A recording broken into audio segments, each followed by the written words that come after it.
L'Afrique, dont la population devrait doubler d'ici 2050, paie le lourd tribut du changement climatique.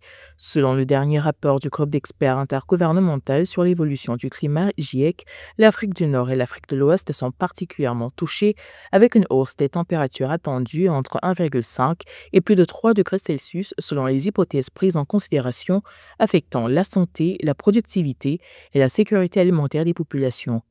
Un impact non négligeable dans un contexte où 60% de la population active dépend de l'agriculture, mais 20% de la population du continent vit en insécurité alimentaire.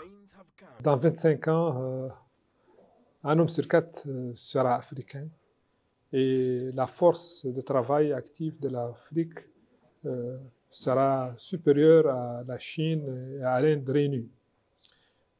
Ce qui fait qu'aujourd'hui, les décisions que nous prenons et les décisions que nous prendrons dans les années à venir seront déterminantes pour l'avenir de l'Afrique et surtout à la lumière de son évolution démographique importante. L'un des défis du nouveau président de la Banque africaine de développement, Sidi Oulta, sera celui du financement du climat. Or, les besoins actuels de financement climatique en Afrique se situent entre 1,6 et 1,9 billion de dollars. Une grande partie du financement climatique disponible est fournie comme des prêts plutôt que des subventions, laissant le continent endetté.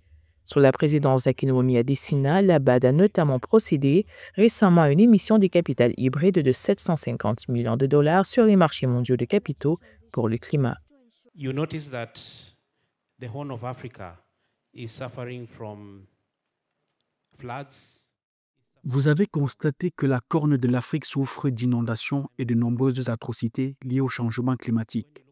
Lorsque vous regardez la région du Sahel, le désert, la famine augmente chaque jour.